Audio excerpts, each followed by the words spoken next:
എല്ലാ നല്ലവരായ സുഹൃത്തുക്കൾക്കും അറിവിൻ്റെ ലോകത്തിലേക്ക് സ്വാഗതം. പുസ്തകത്താളുകളിൽ നിന്ന് കിട്ടാത്ത അറിവുകൾ ശേഖരിച്ചുകൊണ്ട് ആണ് ഈ വീഡിയോയിലൂടെ ഇടാനായിട്ട് ശ്രമിക്കുന്നത്. അറിവിനെ സ്നേഹിക്കുന്നവർക്ക് സ്വാഗതം.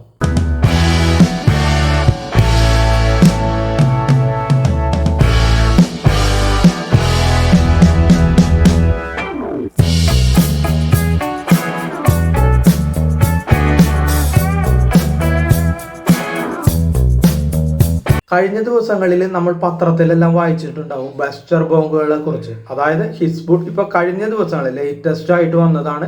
ഹിസ്ബുള്ള തലവൻ ഹസൻ നസറല്ലയെ വധിച്ച ദിവസം ഇസ്രായേൽ ഏകദേശം 85 ബങ്കർ ബസ്റ്റർ ബോംബുകളാണ് ഒറ്റയടിക്ക് രാത്രി മുഴുവൻ സ്ഫോടനത്തിന് ഉപയോഗിച്ചത്. അതിന് കാരണമായിട്ട് ഇസ്രായേൽ പറയുന്നത്, അല്ലെങ്കിൽ യുദ്ധത്തിന്റെ അനലിസ്റ്റുകൾ പറയുന്നത്, ഹസൻ നസറുള്ള ഒരു കാരണവശാലും രക്ഷപ്പെടരുത് എന്ന കാരണമാണ് അതിനു പിന്നിൽ ഉണ്ടായിരുന്നത്. ഭൂമിക്കടിയിൽ 60 അടി വരെ താഴ്ചയുള്ള ബങ്കറുകൾ തകർക്കാനും 20 അടി കനമുള്ള കോൺക്രീറ്റ് നിർമ്മിതികൾ, അതായത് സ്റ്റീല്, ഇരുമ്പ് ഉൾപ്പെടെയുള്ളവ ഭസ്മമാക്കാനും ഈ ബോംബുകൾക്ക് പ്രഹരശേഷിയുണ്ട്. അപ്പൊ നമുക്ക് ഈ ബസ്റ്റർ ബോംബുകളെ കുറിച്ച് ഇന്നത്തെ വീഡിയോയിലൂടെ സംസാരിക്കാം. ഭൂമിക്കടിയിലേക്ക് തുളഞ്ഞു കയറി ചെന്ന് വ്യാപകമായി പൊട്ടിത്തെറിക്കുന്ന ഉഗ്രശേഷിയുള്ള MK-84 സീരീസിലുള്ള ബോംബാണ് ഹസൻ നസറല്ല കഴിഞ്ഞിരുന്ന ബങ്കറിൽ. ഈ ബോംബ് 30 അടിയുള്ള കുഴിയാണ് സൃഷ്ടിച്ചിരിക്കുന്നത്. ഹമാസിനെതിരെ ഗാസയിൽ ഇസ്രായേൽ ഈ ബോംബുകൾ അവരുടെ ഭൂമിക്കടിയിലെ തുരങ്കങ്ങൾ തകർക്കാനും ഉപയോഗിച്ചിട്ടുണ്ട്. അമേരിക്ക വിയറ്റ്നാം യുദ്ധത്തിൽ ഈ ബോംബിന്റെ മറ്റൊരു വകഭേദമായിരുന്നു ഉപയോഗിച്ചിരുന്നത്. ബസ്റ്റർ ബോംബ് ഏകദേശം 900 കിലോ ഭാരമുള്ളതാണ്. ബങ്കറുകൾ തകർക്കുക, ബിൽഡിങ്ങുകൾ നിലംപരിശാക്കുക തുടങ്ങിയ വിധ്വംസക പ്രവർത്തനത്തിൽ ഇത് അഗ്രഗണ്യനാണ്. 12 അടി നീളവും 18 ഇഞ്ച് വീതിയുമുള്ള ഈ ബോംബുകൾ ഫൈറ്റർ ജെറ്റുകൾ മുഖേനയാണ് താഴേക്കിടുക. എന്നാൽ മറ്റു ബോംബുകളെ അപേക്ഷിച്ച് ഇത് വളരെ താഴേക്ക് വീഴുന്നത് വളരെ സാവധാനത്തിലാണ്. അത്തരത്തിലാണ് ഇതിന്റെ രൂപകൽപ്പന ചെയ്തിരിക്കുന്നത്. അതിനുള്ള പ്രധാന കാരണം എന്തെന്ന് വെച്ചാൽ ഇവയുടെ മാരക സ്ഫോടന പ്രഹരശേഷിയിൽ നിന്നും ബോംബ് വർഷിക്കുന്ന വിമാനങ്ങൾക്ക് പെട്ടെന്ന് പറന്നകലാൻ വേണ്ടിയാണ് ഇങ്ങനെ ഇത് രൂപകൽപ്പന ചെയ്തിരിക്കുന്നത്. വലിയ പാറകൾ പോലും നിമിഷ നേരം കൊണ്ട് പൊടിയാവും. സൈനിക ബങ്കറുകൾ കൂടാതെ ഭൂഗർഭ അറകൾ വരെ തകർക്കാനുള്ള അതിഭീകരമായ ശക്തി ഇതിനുണ്ട്. പൊട്ടിത്തെറിക്കുന്നതിന് മുമ്പ് ഇത് വളരെ ശക്തിയിൽ, അതായത് മുന്നോട്ട് പോയിട്ട് കോൺക്രീറ്റിലോ മണ്ണിലേക്കോ തുളച്ചു കയറാനുള്ള കരുത്ത് ഇതിനുണ്ട്. ഈ നസറുള്ളയെ കൊലപ്പെടുത്താനായിട്ട് 5000 പൗണ്ട് ബങ്കർ ബസ്റ്റർ ബോംബ് ഉപയോഗിച്ചതായാണ് ഇറാൻ ആരോപിക്കുന്നത്. അതായത് US ഇസ്രായേലിന് നൽകിയ ബോംബുകളാണ് ഇവ എന്നാണ് ഇറാനും ആരോപിക്കുന്നത്. ഈ ബസ്റ്റർ ബോംബുകളെ കുറിച്ച് നമ്മൾ കൂടുതൽ പറഞ്ഞു വന്നു കഴിഞ്ഞാൽ, പരമ്പരാഗതമായ യുദ്ധോപകരണങ്ങൾ പോലും നശിപ്പിക്കാൻ കഴിയാത്ത സൈറ്റുകളും സൈനിക ബങ്കറുകളും ഭൂഗർഭ അറകളും മറ്റും തകർക്കാൻ രൂപകൽപ്പന ചെയ്ത ഒന്നാണ് ഈ ബസ്റ്റർ ബോംബുകൾ. ബങ്കറുകളുടെ ഉള്ളിൽ കഴിയുന്ന ശത്രുക്കളെ ഇല്ലാതാക്കാൻ വേണ്ടിയാണ് പലപ്പോഴും ബസ്റ്റർ ബോംബുകൾ ഉപയോഗിക്കുന്നത്.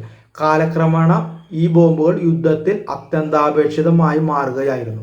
1991 ഗൾഫ് യുദ്ധകാലത്ത് ഇറാഖി സൈനിക ബങ്കറുകൾ നശിപ്പിക്കുന്നതിനായി വികസിപ്പിച്ചെടുത്തതാണ് GBU-28 എന്ന് പറയുന്ന ഒരു ബസ്റ്റർ ബോംബ്. ഇതിന് ഏകദേശം 5000 പൗണ്ട് ഭാരമുണ്ട്. ലേസർ ഗൈഡ് സിസ്റ്റം ഉപയോഗിച്ച് കൃത്യമായ ലക്ഷ്യസ്ഥാനത്തേക്ക് ഇത് പ്രയോഗിക്കാനായിട്ട് സാധിക്കും. ബോംബിന്റെ ആവരണം ഭൂരിഭാഗം നിർമ്മിച്ചിരിക്കുന്നത് പീരങ്കി ബാരലുകളിൽ നിന്നാണ്. ഇതിനാൽ പൊട്ടിത്തെറിക്കുന്നതിന് മുമ്പ് കോൺക്രീറ്റിലേക്കോ മണ്ണിലേക്കോ തുളച്ചു കയറാനുള്ള ഒരു മാരക ശക്തിയാണ് ഇതിന് ലഭിക്കുക. ഇങ്ങനെ മണ്ണ്, പാറ, കോൺക്രീറ്റ് എന്നിവയിൽ തുളച്ചു കയറാൻ ബസ്റ്റർ ബോംബുകൾക്ക് അതിന്റെ നിർമ്മാണം കൊണ്ട് സാധിക്കും. കാരണം അങ്ങനെയാണ് അത് നിർവചിച്ചിരിക്കുന്നത്. പക്ഷെ അങ്ങനെ പെട്ടെന്ന് കയറി ചെല്ലുമ്പോൾ അതിന് ഉള്ളിൽ ഘടിപ്പിച്ചിരിക്കുന്ന ഒരു ഫ്യൂസ് ഘടനയുണ്ട്, ഒരു ചെറിയ സർക്യൂട്ട്. ആ സർക്യൂട്ടാണ് ഇതിനെ പൊട്ടിത്തെറിക്കാനായിട്ട് സഹായിക്കുന്നത്. ഭൂഗർഭ സൈനിക സൗകര്യങ്ങളെ ലക്ഷ്യം വെക്കാൻ രൂപകൽപ്പന ചെയ്തിരിക്കുന്ന മറ്റൊരു പ്രിസിഷൻ ഗൈഡർ ബസ്റ്റർ ബോംബാണ് GBU-37.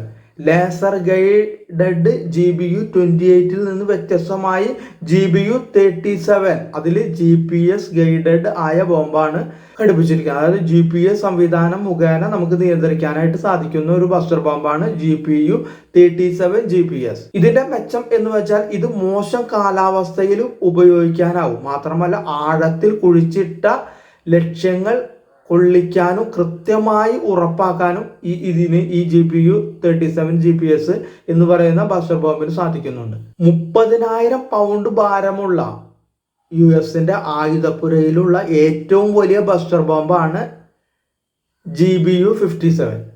പൊട്ടിത്തെറിക്കുന്നതിന് മുമ്പ് 200 അടി വരെയുള്ള ബലമുള്ള കോൺക്രീറ്റ് അല്ലെങ്കിൽ 60 അടിയിലധികം ഭൂമിയിലേക്ക് തുളച്ചു കയറാൻ രൂപകൽപ്പന ചെയ്തിരിക്കുന്ന ഒരു അതിഭീകരമായ ബോംബാണ് GBU-37. ബോംബ് US പ്രധാനമായും അവരുടെ ആയുധപ്പുരയിൽ സൂക്ഷിച്ചിരിക്കുന്നത് ഇറാൻ അല്ലെങ്കിൽ ഉത്തര കൊറിയ പോലുള്ള രാജ്യങ്ങളിലെ ഭൂഗർഭ ആണവ വികസന കേന്ദ്രങ്ങളെ നിർവീര്യമാക്കാനുള്ള അവരുടെ US-ന്റെ തന്ത്രത്തിന്റെ ഒരു നിർണായക ഭാഗമായിട്ടാണ് ഇത് അവർ സൂക്ഷിച്ചിരിക്കുന്നത്. മറ്റൊരു കാര്യം നമ്മൾ ശ്രദ്ധിച്ചാൽ വിനാശകരമായ ആയുധങ്ങൾ ഒരു മടിയുമില്ലാതെ യുദ്ധഭൂമികളിൽ സൈന്യങ്ങൾ മാറി മാറി ഉപയോഗിച്ച് ജയിക്കുമ്പോൾ കൂടുതൽ യുദ്ധഭൂമികൾ സൃഷ്ടിക്കപ്പെടുന്നതിന്റെ ഭീതിയിലാണ് ലോകം ഇന്ന് കഴിയുന്നത്. സമാധാനം ആഗ്രഹിക്കുന്നവർക്ക് മുന്നിലേക്ക് പുത്തൻ സാങ്കേതികതയിൽ പുതിയ ആയുധങ്ങൾ ഉണ്ടാവുകയും ഉണ്ടായിരുന്നവ പുത്തൻ രീതിയിൽ കൂടുതൽ വിനാശകരമായി അവതരിപ്പിക്കുകയാണ് യുദ്ധക്കൊതിയന്മാർ ചെയ്യുന്നത്. അപ്പോൾ ഇത്രയുമാണ് ബസ്റ്റർ ബോംബിനെ കുറിച്ച് നമുക്ക് പറയാനുള്ള കാര്യങ്ങൾ. വീഡിയോ കണ്ട എല്ലാവർക്കും നന്ദി, നമസ്കാരം. വീഡിയോ ഇഷ്ടപ്പെട്ടിട്ടുണ്ടെങ്കിൽ ഒരു ചെറിയ ലൈക്കും ഒരു സബ്സ്ക്രൈബ് നൽകുക. കൂടാതെ നിങ്ങളുടെ തൊട്ടടുത്ത കൂട്ടുകാരന് ഫോർവേഡ് ചെയ്യാനുള്ള ഒരു സന്മനസ്സും കൂടി കാണിക്കണമെന്ന് വിനീതമായി അപേക്ഷിക്കുകയാണ്.